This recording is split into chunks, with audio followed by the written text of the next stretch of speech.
All right, I think you're live on Facebook now, huh? Yeah.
Good afternoon, ladies and gentlemen, brothers and sisters, the audience.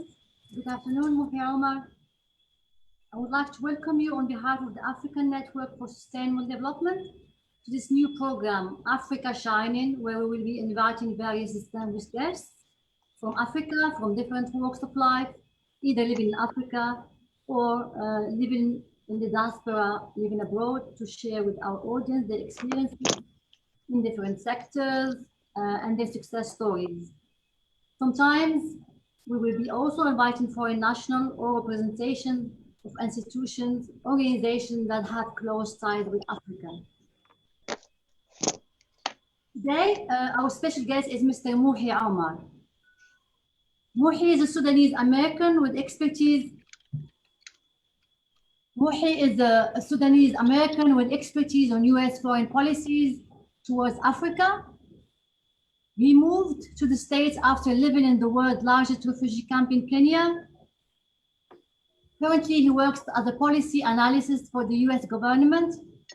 Previously, he worked for the US Congress as an aide for US Senator Heidi Heitkamp. He also works for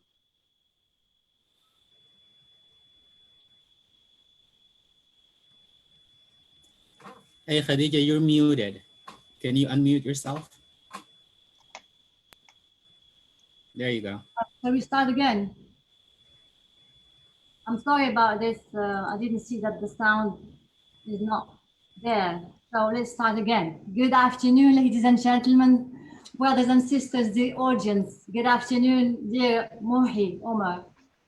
I would like to welcome you on behalf of the African Network for Sustainable Development, this new program called Africa Shining, where we will be inviting various distinguished guests from Africa, from different walks of life, either living in Africa or from the African diaspora living abroad, to share with our audience their experiences in different sectors and their success stories. And sometimes we will also be inviting foreign national or representation of institutions or organizations that have close ties with Africa. Today, our special guest is Mr. Mohy Omer. So Mohy is Sudanese American with expertise on US foreign policy towards Africa. He moved to the state after living in the world's largest refugee camp in Kenya. Currently, he works as a policy analyst for the US government. And previously, he worked with the US Congress as an aide for US Senator Heidi Heitkamp. He also worked for the United States Institute of Peace and the National Democratic Institute (NDI), with particular focus on Africa. So I met Mohy in NDI while we were working together on a capacity building project for women in the MENA region. So when I heard Mohy's amazing story, I immediately thought that this story shouldn't stay really untalked about, shouldn't go unseen, unheard of, but definitely it should be shared as much as possible with refugees around the world and other minority groups as a source of inspiration. So to prove that nothing is impossible, that even that, to prove that even with hard work, perseverance, and self-confidence, we can get there and we can pursue our dreams. So this afternoon, we'll discuss more his journey from the refugee camp to working for the US government, as well as US policy priorities in Africa.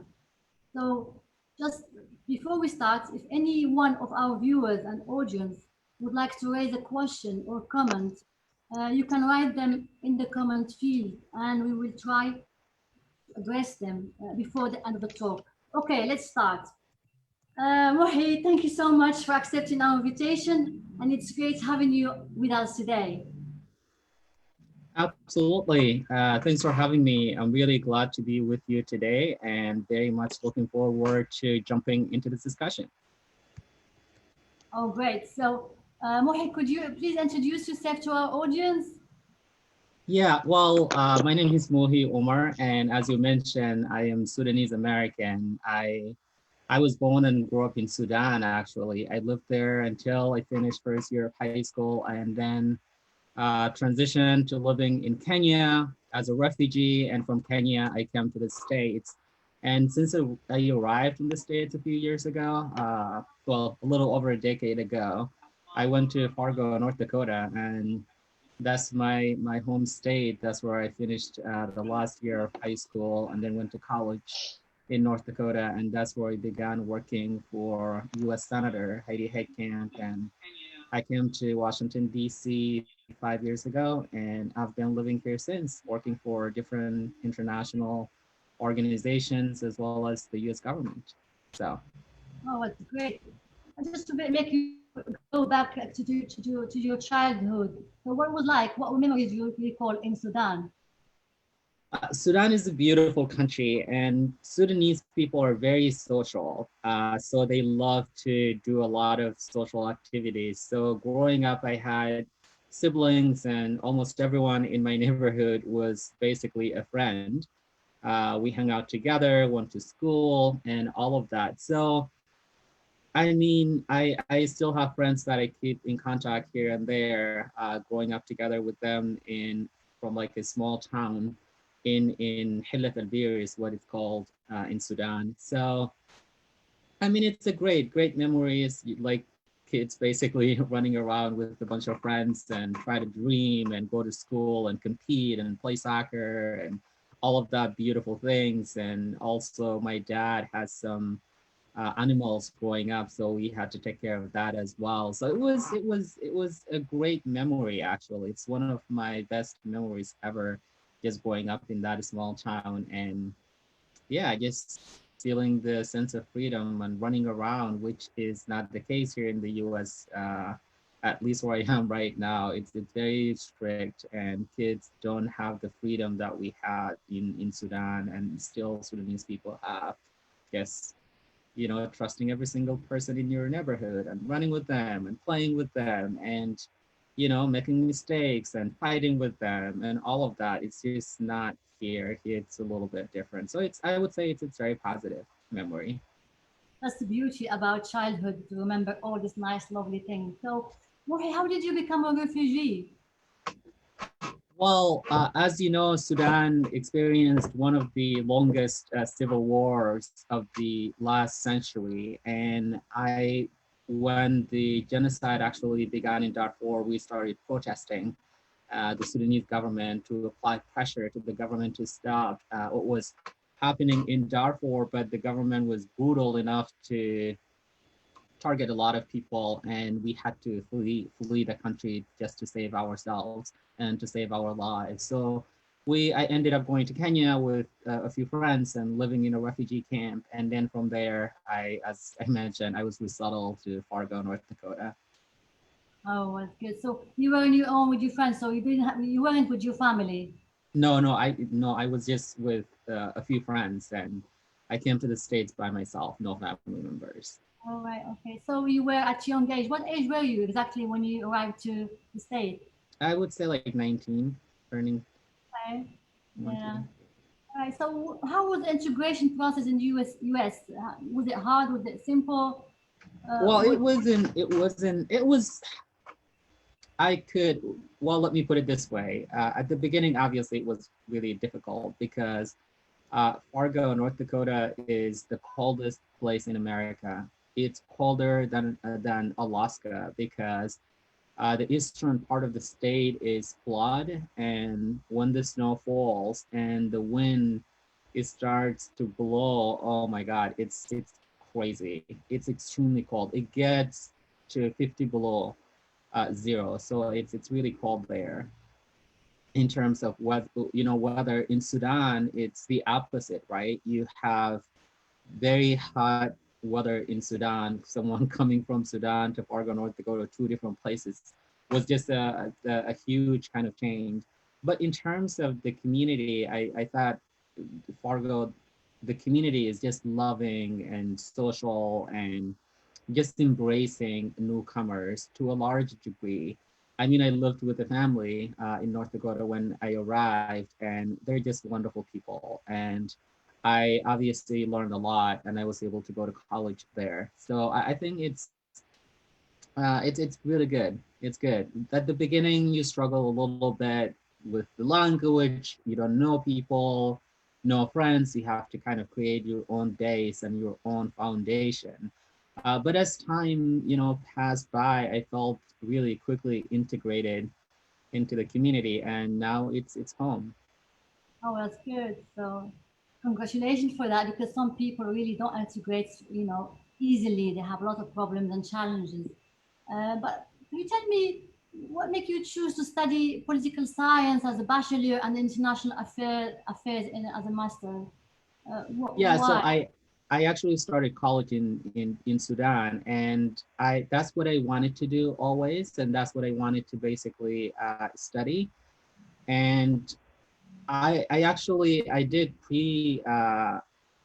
I took some biology classes in college. I was gonna be a doctor. Obviously, my mom wanted me to be a doctor, and I took a few biology classes, and I quickly realized that that's not what I wanted to do. So I switched to political science, and I just loved it. I did psychology and political science, and I don't know why exactly, but some of the classes that I took in college just sparked my interest, and I felt this is the right thing for me to do, and I just continued, like, yeah, that's how I basically did it.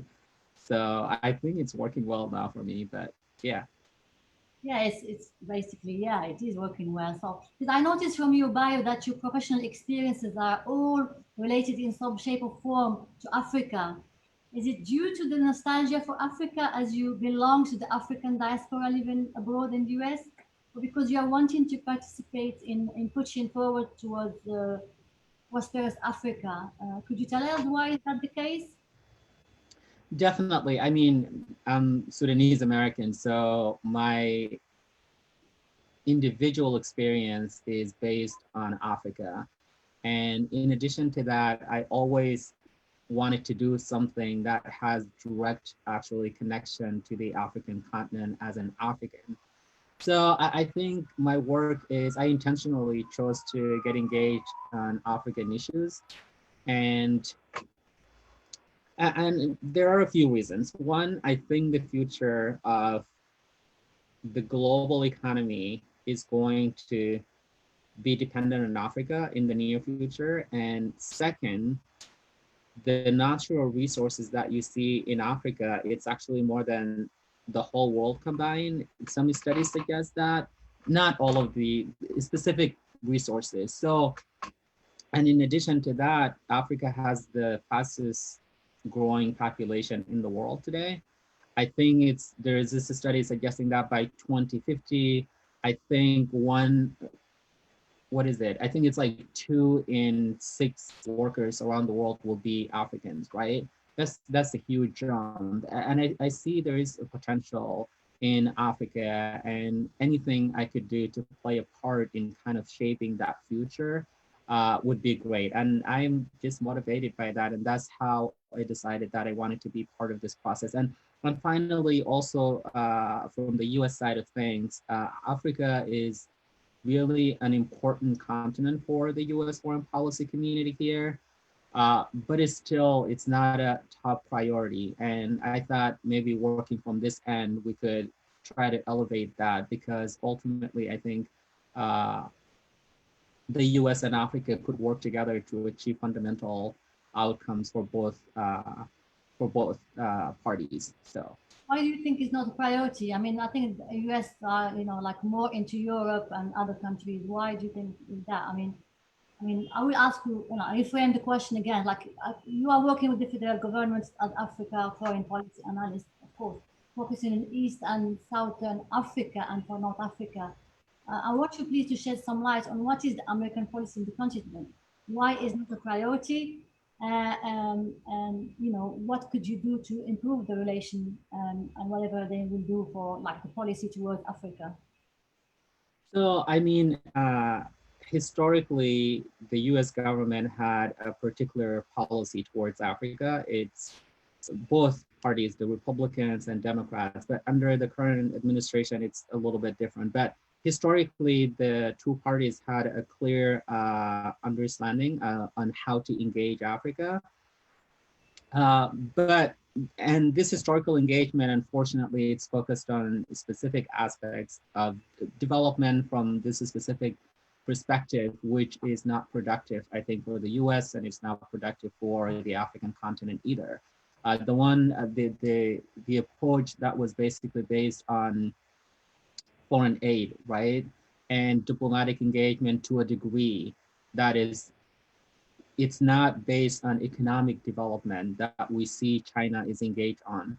So that's another aspect. And then the third aspect is that the US is one country, and it's basically focusing on so many countries around the world. So I think collectively, the US foreign policy towards the continent, there isn't such a thing. US has a policy towards specific countries, and of course it engages the African Union as well.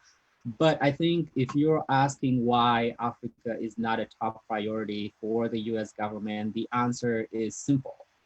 It's not a top priority in terms of economic engagement. It's not a top priority in terms of diplomatic engagement. In terms of security and terrorism, it is a top priority for the US government, and that is what needs to change. The focus shouldn't just be on fighting terrorism and security aspects.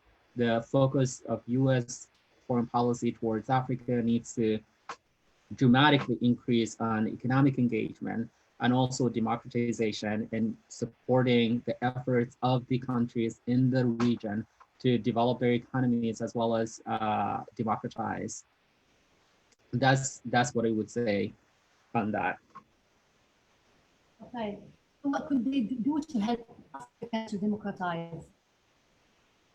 I think we can't hear you. You froze for some reason. I think my internet connection. Can you now? I can't hear you, sorry. Yeah, now we can see you. Yeah, you can. Okay. So how can US help Africa to democratize more? I mean, that's as an example. Yeah, I mean, that's a very good question. In terms of democratization, we see there is a move from the continent. Many countries are people, for example, let's use Sudan. We saw a revolution that just toppled this dictatorship that has been in power for 30 years, right? There is this concerted effort from the Sudanese people to push for change.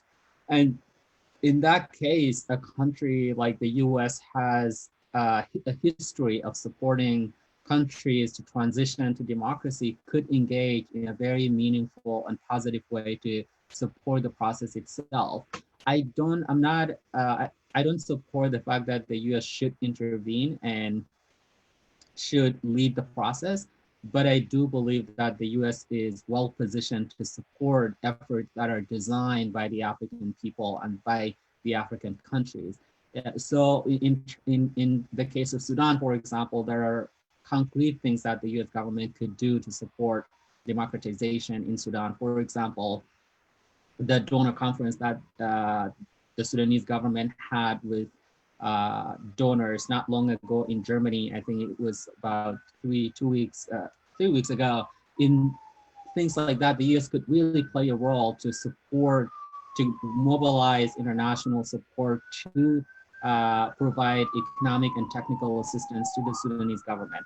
Another concrete aspect is removing Sudan from the list of the state's sponsors of terrorism, because having Sudan on that list would limit the ability of Sudan to actively participate in international institutions, as well as access the international financial institutions like the IMF, the World Bank, as well as Sudan wouldn't be in a position to attract international investment, because companies would not want it to take a risk to do business in a country that is obviously listed on the state's sponsors of terrorism. So things like that. Another example is Tunisia, right?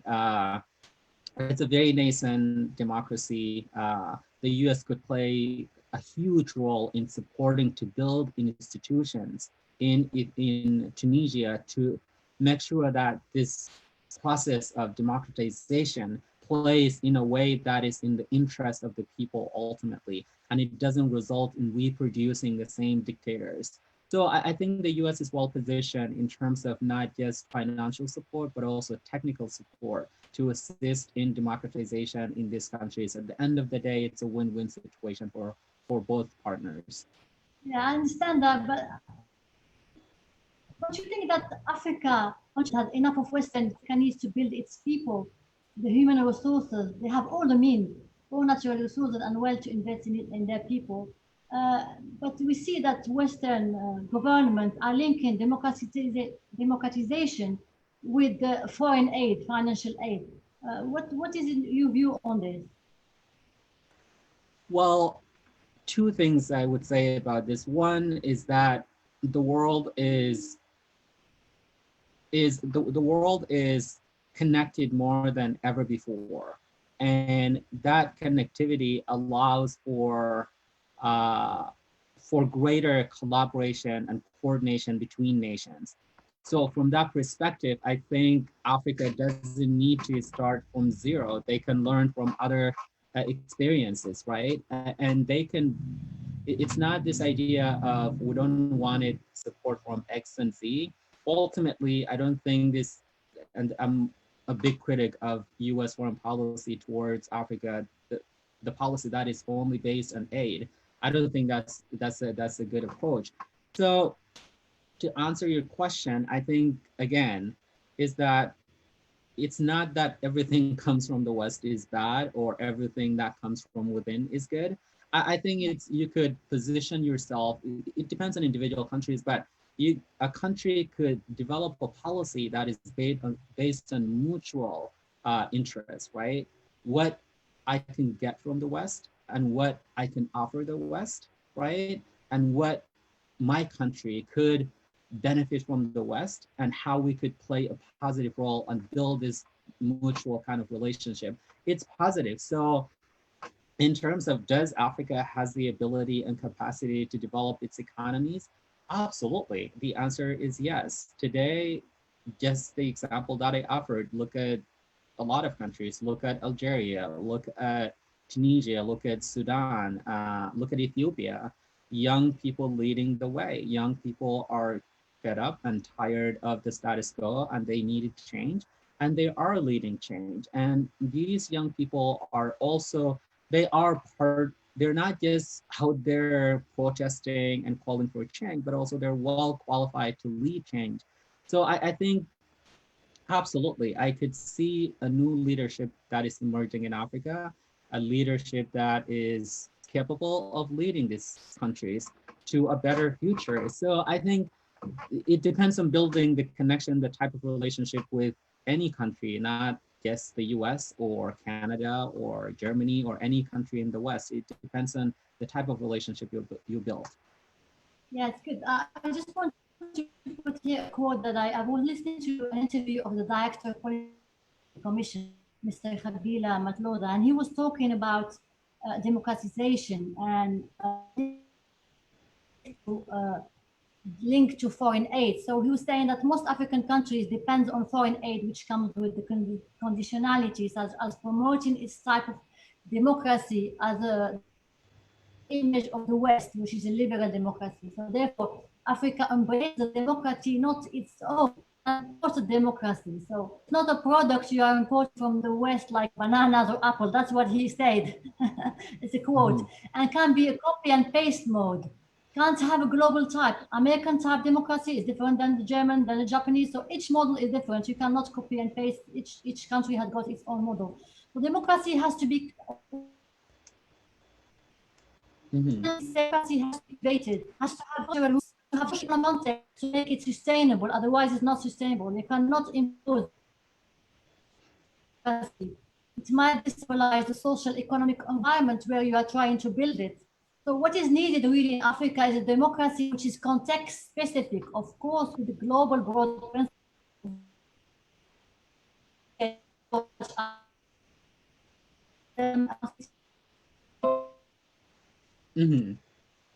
On how like states operate, why some African countries are challenging this liberal democracy. This we should learn as we need to context, to our country specificity and context. We get those immersion.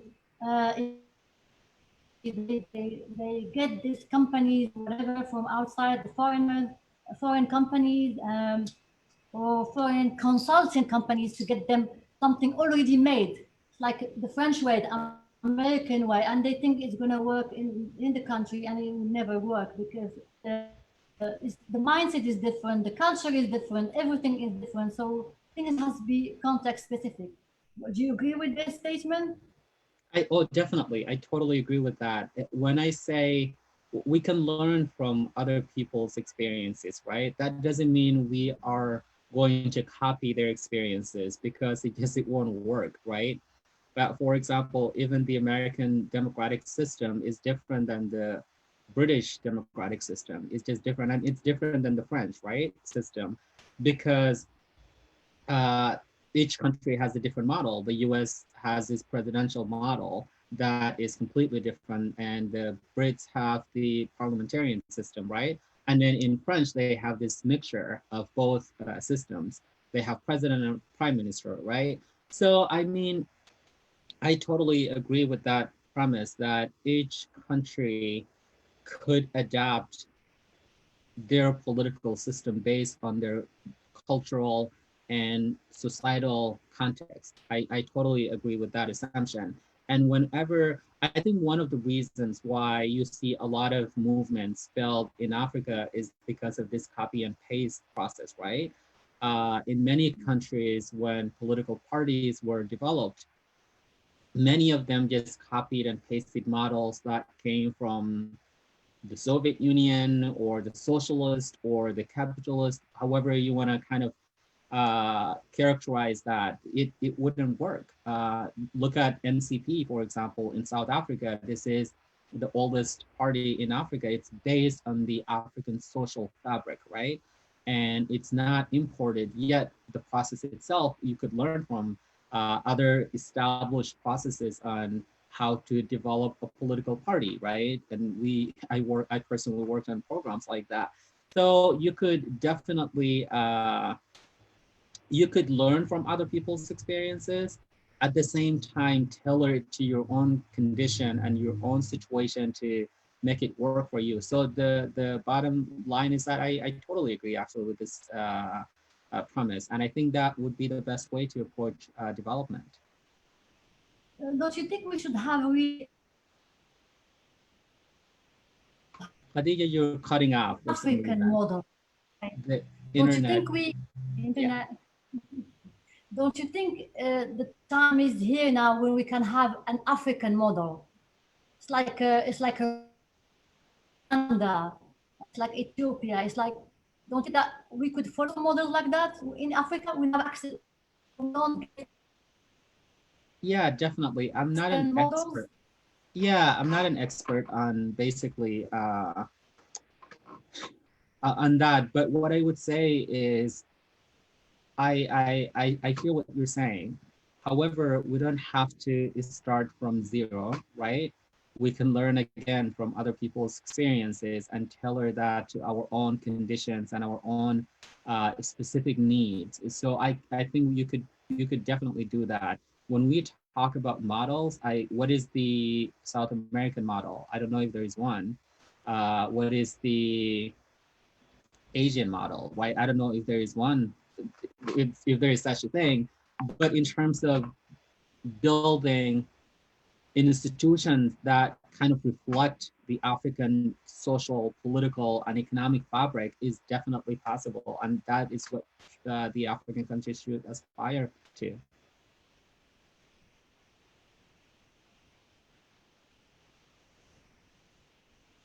You, for some reason, you're froze.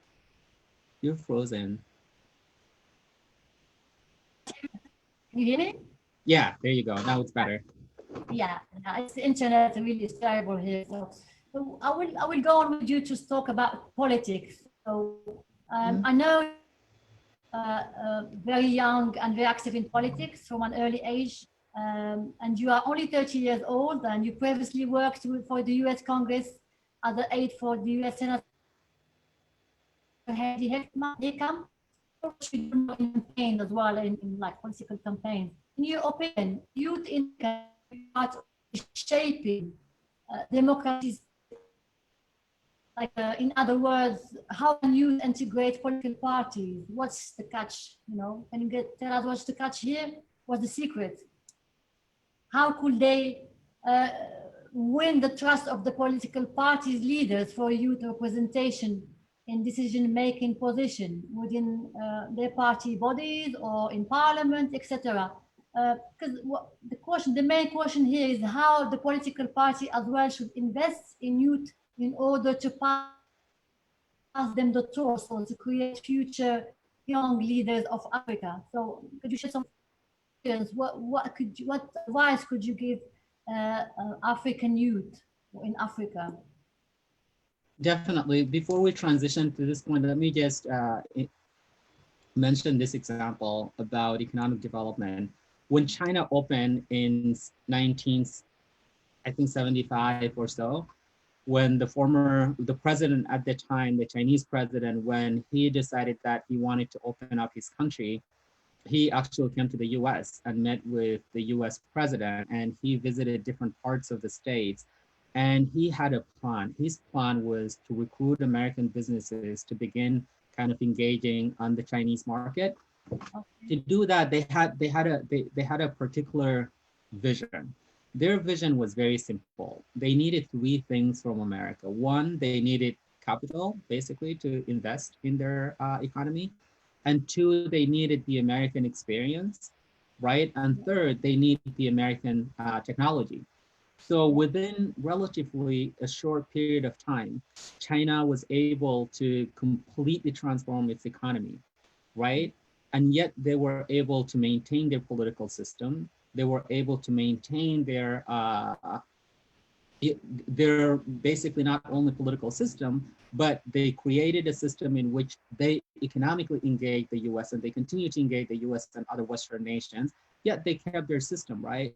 I mean, in term, if you look at this model, a lot of African countries could copy that model, right? They could copy a model where they could engage international businesses, they could engage international this huge corporations to help with their economic development. In terms of the politics and political structures, you could maintain that, right? You don't have to import any of that. So it's just, it depends on how countries approach this question of economic development. And that very question could be different to every single country on how to approach it. But the Chinese model is really interesting because it's a model that shows how you could engage international businesses for your own economic development. And the end result is a lot of businesses, American businesses, make money, and also Chinese were able to develop local industries, right? So I mean, this is a model that Africa could really learn from and could benefit from. So to transition to the question of youth engagement. Let me just add one thing, please, Mohy. Sure, yeah, please. Yeah, on the same content. So now we're saying that Africa really must invest on the youth and the women and in their capacity building, actually. So they learn, so they have the skills to really develop their countries. I mean, they can't get like Western skills and to learn from them, Western experts and learn from them. So they pass on the skills to them. So this is one thing that the Africa Agenda 2063 is really aspiring to have for African countries. So we have the capacities, the wealth, the people. So we only need the skills and the will really to do the things. So by really collaborating and partnering with either China or the US or any other Western country, they can really get to that stage of like having production in Africa, not importing like food or whatever, or what products. So they have everything. They just really need to get on with it and do it really, and to invest more in their people and trust more their people. So this is just one quote that I want to say. So you can go on, please, with the No, next. definitely. I think you made a good point because, again, when China recruited international businesses to do business in China, they had a plan. Their plan is that they actually had one of their conditions to any country, any company that wanted to invest in China was that they required that company to transfer knowledge to local industries, right? And that is why China was able to build its local industries and they built that capacity. And for African countries, they could follow the same model. If Chinese companies wanted to invest in Africa, one condition is that, yes, you're welcome to do business in my country. However, you are required to transfer, your knowledge and your expertise to a local industry that you're going to partner with, right? And I think that's the key. And China did it when Western companies invested in China. And African countries could also demand the same thing from China or any other country or any other company, Western companies specifically. They could do that too, right? So this is the key. If you wanted to develop a local industry, if you wanted to do that, because without doing it, it's so difficult to develop your economy because ultimately you would be basically your economy is basically pumping money for other companies that are coming to do business in your country. The best way to approach this is by developing local industry and local capacity. And I think that's the best approach for Africa. And that's what is required when you're engaging any Western company or any Eastern or whatever they're coming from. One requirement, I keep repeating this over and over again, I'm aware of doing this is because it's important. This is an important point where I cannot stress it enough because we have models around the world. American businesses build actually Chinese businesses, right? When they partner, they're required to transfer this knowledge. And you could do that in Africa as well. So to the question of youth, I mean, 60 something percent of the African population is youth, right? Yeah. So this is fascinating. It just capitalizing on that is the key question. And again, this is one way in which you could build this local capacity by empowering youth to play a critical role in the process. For example, the revolution in Sudan, women played a huge role, right? And young people not only participated in demonstrations and all that, but they led the process of demonstration. They organized people. They did all of that. And then when you see when the government formed, unfortunately, youth were not included and women were to a degree included, but not to the degree that is reflective of the country itself, right?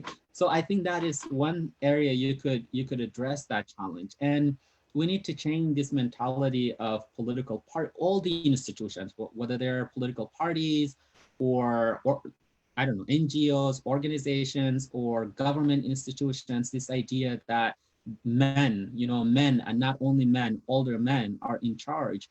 I think that's ludicrous. I mean, this is the time has passed that.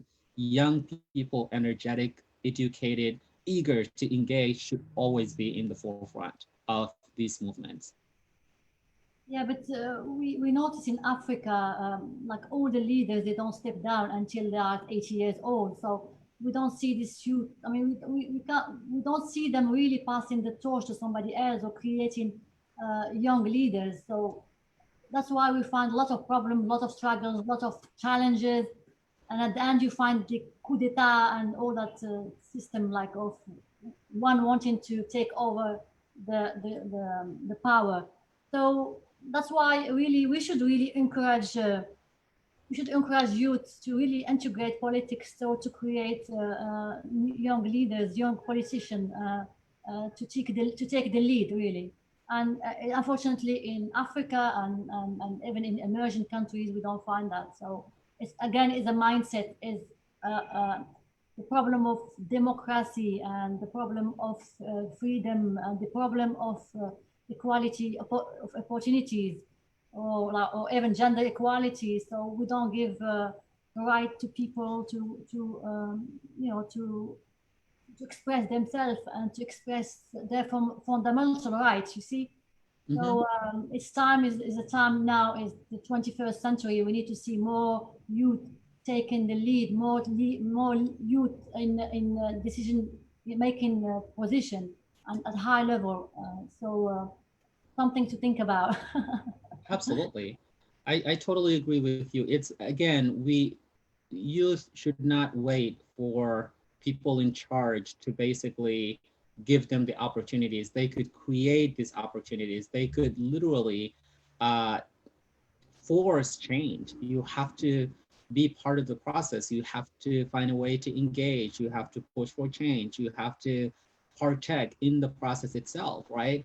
You don't have to wait for, I don't know, a president who's what, 80 something, or even there are some 90-year-old presidents in Africa. This is, how could you connect with someone who's 22, 25, 23, and you've been in power for what, 50 years, 40 years, 20 years, 30 years? There's this huge gap in almost everything. Our generation is completely, our vision is different than yours, our needs are different than yours, it's just huge gap. And this is not just African problem. Even in the US, we have this problem where US Congress, the majority, at least now it's changing, but the House side is changing really rapidly, and that's a good thing. But the Senate side is, for goodness sake, you have older people, you have people who've been there for like decades, right? And then you have this new young generation who's energetic and wanted to really be part of the process. The best way to address that challenge is by getting, engaged. You have to get engaged. You have to push for change. You don't have to wait for them to say, hey, now it's your turn, because that would never happen unless we force them and bring ourselves, to the process. Absolutely. And I encourage the young people to continue to get engaged in the process. Change will take time, but ultimately it will happen. I think there's lots of challenges in that side, like especially with the political leaders, political parties leaders. They're old, most of them, like in many countries, they're old and they don't want to create the lead. They create followers, but they don't create leaders. So Exactly. we, as you said, the women and youth should really force themselves in, and like not to give up, and to cross all the challenges and to fight really, because nobody will give them the position like this. They have to fight for it. Otherwise, they have to get their voice heard. If they are silent, they will never get anywhere.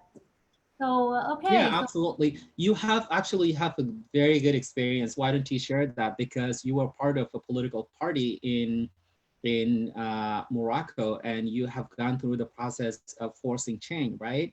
So you don't have to mention a name of a party, but you are very aware of how change is just difficult within these institutions and political parties, unfortunately. And so I worked on issues related to political party capacity building, and many of these the political parties in many African countries, they're based on individuals, right? Personalities rather than this institution that has its own identity that people could relate with, right? It's a challenge, but ultimately you have to be part of the process to change it.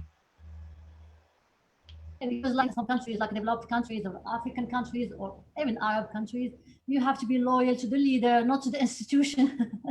And otherwise it never will work. But anyway, we still need to work hard to get to that stage, and to prove that we are as equal as men, or as equal as women. This is a big fight, and it will take a longer time. Yeah, Anyway, absolutely. so now we will switch a bit. Yeah. So now we will switch our talk a bit about the U.S. internal affairs. So I want to speak to you a bit about the Black Lives Matter movement. So Sure. you tell a bit about the Black Lives Matter movement in America, and why do you think it has inspired interracial movement worldwide? Because we've seen manifestations most world capitals like in all around the world. What do you think of it? As I know that I've seen you personally attended I've seen your photos in Facebook. So Right. I want to see, why is that? So tell us a bit about this. So yeah, this issue is really interesting because it's a systemic issue in America.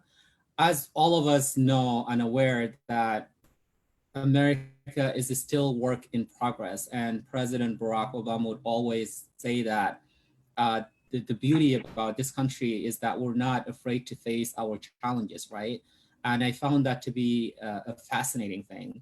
In the U.S., as it was shown to the world, that is still political institutions are designed to operate in a way that oppresses minorities, right? Specifically, we're talking about systematic racism, Yeah. which is the system. When we talk about that, we're talking about a lot of institutions, but one very clear institution that we're talking about here is the police system in America, right? It needs to be reformed. Is we all aware that the way the system operates is that it just oppresses a specific segment of the American society, which is Black Americans. And in addition to that, also other minorities, not just Black Americans, but the victims of this system are the Black Americans.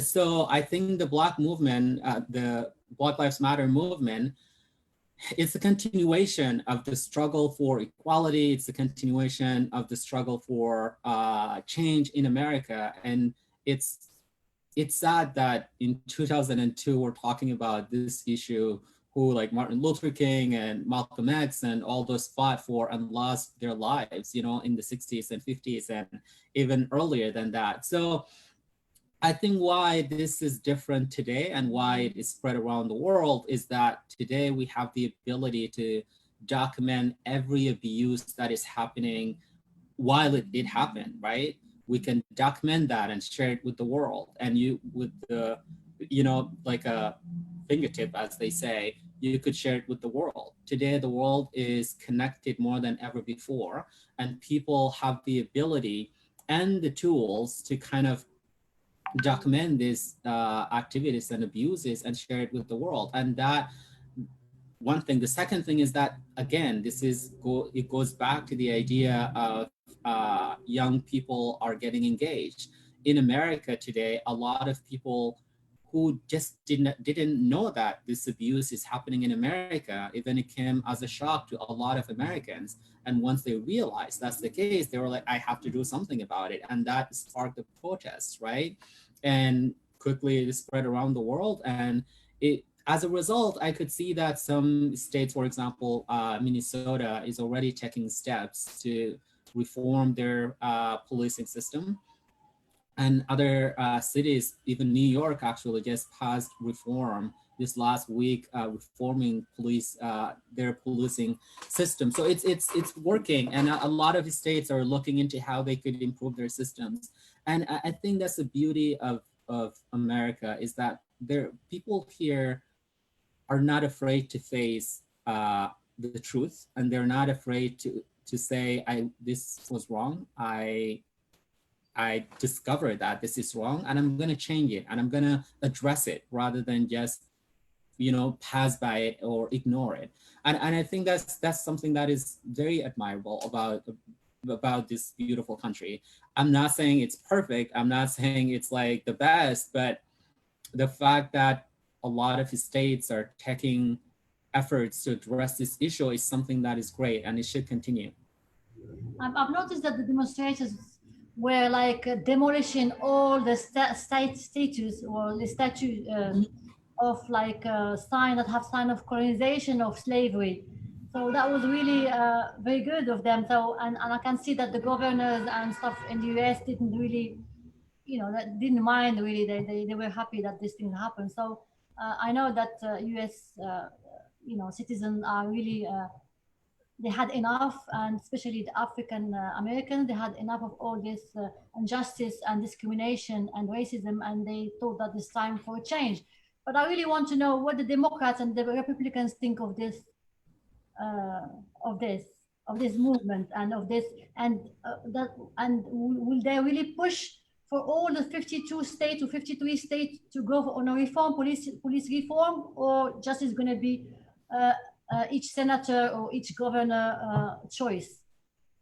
Well, I mean, federally, the federal government in America could do something about it on a national level, and also could encourage and support states to enact reform that is needed to make sure that this issue is addressed. I mean, in terms of what political party and their positions, I don't want to get into specifics as I work for the US government, but I mean, each party, I think both parties actually are willing to address this issue, because ultimately this is an American issue. And ultimately the American people wanted to see change, and they're pushing for change. And both parties, whether the Democrats or Republicans, whoever is in power, has no choice but to address this specific issue. And again, because of the way in which our systems are laid, states could play a huge role in reforming their systems, because in so many ways, the state even has more power than the federal government when it comes to this specific issue, because most of police departments are funded by local governments, right? A very tiny amount of their budget comes from the national government. So from that perspective, the state has the ability to basically reform their policing system, and they have the ability to influence the process itself. So, I mean, the public wanted this issue to be addressed, and the overwhelming majority wanted this to be reformed. So from that perspective, we expect change to take place. Well, let's hope so. Yeah, absolutely. At least we hope so. This is not to say that there aren't there aren't people who are not wanting change. There are people who resist change in America, and that's why it's taking forever to reform these institutions. Some some police departments actually see that they are doing well, and they don't need to reform their systems, but ultimately that's not true. And we have seen how these many departments operate and how they function. and how they disproportionately impact a specific segment of the society, specifically Black Americans. So ultimately, I am hopeful that it will be addressed in a meaningful way. Yeah, that's good. Um, I know that you work in a campaign, so and you have experience in advancing like political campaigns, election campaigns, electoral campaigns. What is your assessment of the current political environment in America as you guys head to election in November 2020? But I know, Mohida, I understand that you can't say much as a government official, but please, I would love to hear your general assessment of the current environment, if you may. Yeah, definitely. And I should say this earlier, I am participating on this from my personal capacity as just a private citizen. Uh, yeah, with that, it's still, I mean, the current political environment is out. I think it's obvious to anyone who watches American politics. It's interesting. It's an election season. Both parties are doing their best to win. The Republicans are doing their best to retain the White House, and the Democrats are also working hard to make sure that they win the White House. So it's an obvious political season that it's fascinating where we are here. It's the biggest political city in the world, and just being part of this process is fascinating from my end. But I mean, we'll see. We'll see who the American people will choose in the next election. Whoever it ends up being, I hope to see specific changes take place. The police reform that you talked about, and also addressing the current pandemic, the spread of COVID-19 in America is just, it's something that we should definitely do a better job in addressing. These are the things that I personally wanted to see, and all in terms of foreign policy. I wanted to see greater engagement with the African continent, and I wanted to see we kind of refurbish our relations with the African continent, and we should re-strategize our engagement in the continent. And again, the things that we talked about, these are the things that I wanted to see in the next election. But as a private citizen, I definitely do have my preferences that I keep for myself for now.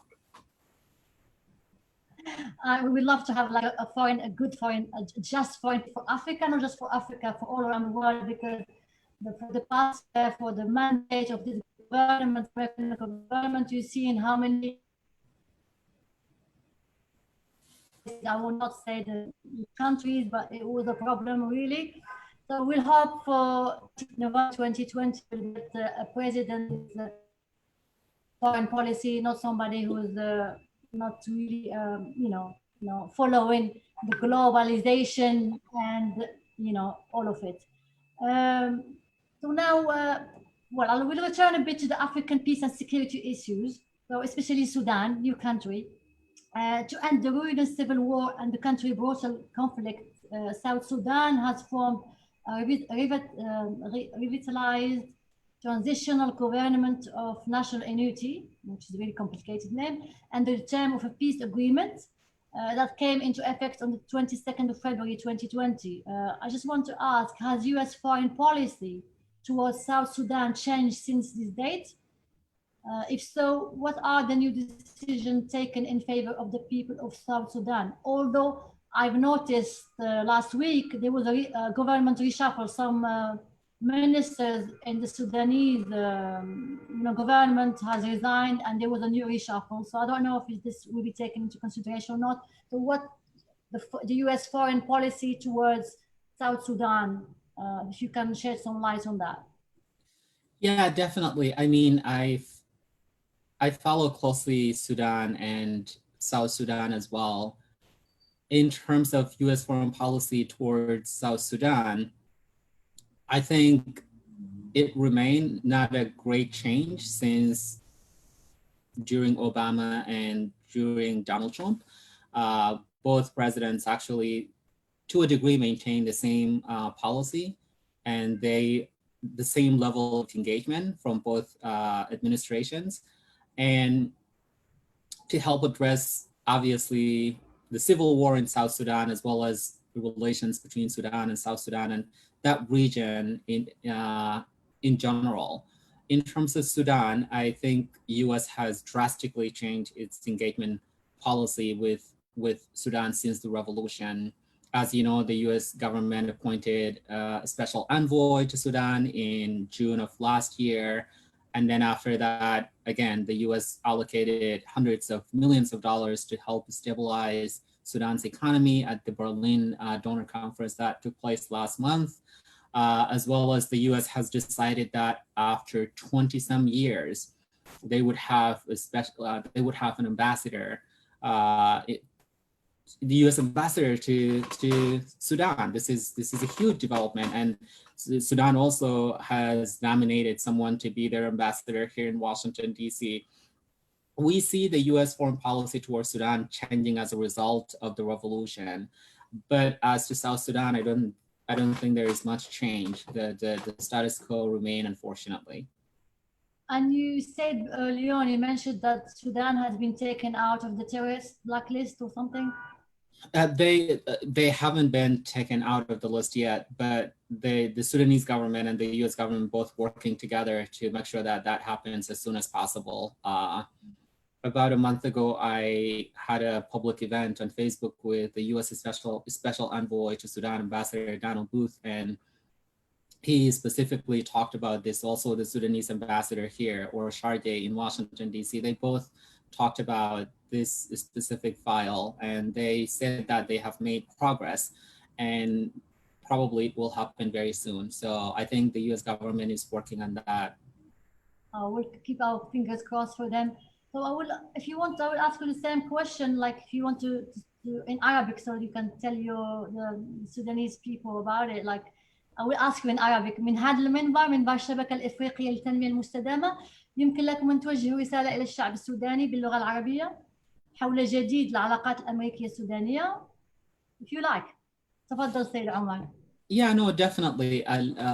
العلاقات السودانية الأمريكية هي ماشية في تحسن. الولايات المتحدة الأمريكية قررت في أنها تزيد من معدل التواصل مع السودان تحديدا في مجالات معينة. الولايات المتحدة الأمريكية سمت سفير للسودان أو شغال لتسمية سفير للسودان، وأيضا السودان قامت بتسمية سفير من السودان، وهذا السفير سيأتي إلى الولايات المتحدة عن قريب. فمنذ نشوء الثورة السودانية هنالك مجهودات كبيرة في داخل المؤسسات الأمريكية لدعم العملية السياسية في السودان، لدعم العملية الديمقراطية في السودان تحديداً. فالولايات المتحدة الأمريكية منخرطة في السودان لدعم العملية السياسية اقتصادياً ومالياً وحتى تقنياً.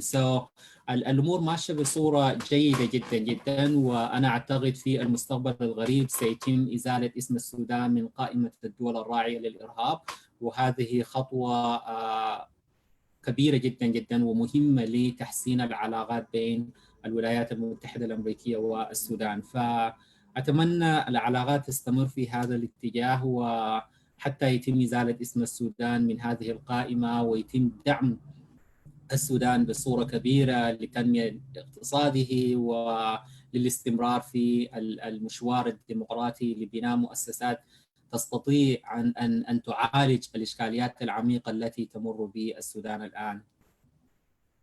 هنيئا للشعب السوداني بهذا الأخبار الجديدة الجميلة التي توحي بتفاؤل كبير.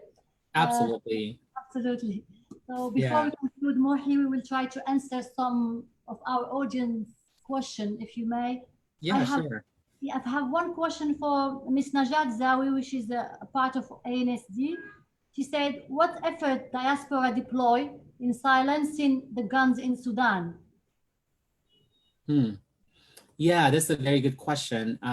So the Sudanese diaspora community in America specifically, and in other countries as well, actually, during the revolution, we played a huge role in supporting the revolution. For example, in America, we raised over $1 million to support young people protesting out there. with basic needs during the revolution, for example. And after the revolution, I think there are 4 ministers in the current government. They were outside of Sudan. So in terms of how much we supported the process to silence not just gun, but also to kind of help with the democratization process is by just engaging. We have been engaged in the process by supporting the revolution itself and also charting the path for and supporting the new kind of government or government officials coming to play. There are a lot of organizations in America, Sudanese American organizations that are supporting the Sudanese government. So I think there are a lot of ways we are engaged, not just again to silence the guns, but also to kind of encourage and support a process that ultimately build institutions and build the democracy that Sudanese people are yearning for. That was great. I've got another question. I think we tackled this before, but somebody else has from the audience has asked this. Is like how the youth could contribute in Africa's development. Building, I mean, by pushing and fighting for change. And if you are not at the table, then you are really not influencing the process. So just fight and try to be creative, find ways to get engaged and push for change. I mean, once you are part of the process, that's how you're going to change. And that's how you're going to build institutions that you're proud of. So I would say there are so many ways you can get involved. So just get involved. All right, okay. So Mohy, to conclude, last but not least, I can say that you had really lived and you're actually living the American dream, as we say. What is your advice on your message for youth refugees around the world? Also for African youth, either living in Africa or from the diaspora abroad, to overcome challenges in order to pursue their dreams? Yeah, no, definitely. For youth living in refugee camps, my heart, and my spirit is always with you because I used to be one of you. And don't lose hope. There is always an opportunity out there. And maybe it doesn't look like it when you're living in a refugee camp, but ultimately there is a tunnel, there is a light at the end of the tunnel, as they say. So don't lose hope, stay engaged. In the meantime, try to use every single opportunity you have to better yourself by, I don't know, engage studying or reading or whatever you do to kind of keep yourself alive and keep yourself kind of engaged. Please do so. In terms of young people around the world, get engaged. Don't wait for change to happen. If you want change to happen, you have to make it. You have to get involved. You have to push for change. You have to be part of the process, and you have to not only be part of the process, you have to influence the process itself, right? So I would say just please get engaged. The more you are engaged, the better, the outcome is. If you wait, if you wait around for change to happen, you would be waiting for a long time. So please get engaged. They really need to knock doors and look for opportunities and not to wait for opportunities to come to them, because there's plenty of opportunities out there, and not to be shy, not to be rigid, and to be open and to be so flexible. Mohy, your story is so amazing. It's so inspirational. Well, that inspire people. So, I thank you so much for taking part with us today. The time just flew by. I personally enjoyed every minute of this talk, and I hope our audience has enjoyed it too. So, it has been great having you with us, and I would like to thank you again and thank our audience for attending this talk, and really wishing you all a wonderful evening until our next talk. And I hope to see you again, Mohy, either in Washington or any other countries around the world soon. Absolutely. So bye-bye for now, and thank you again for everything. Thank you. Thank you. Absolutely. Thanks for doing this. This is a great work, and you're inspiring people. And I really appreciate you having me on, and I hope that was helpful to your audience, and definitely let me know when you come to the States. Yeah, definitely. Thank you. Okay. Thank All the you. best. Yeah. Thank you. Bye. Bye-bye. Bye. Thank you.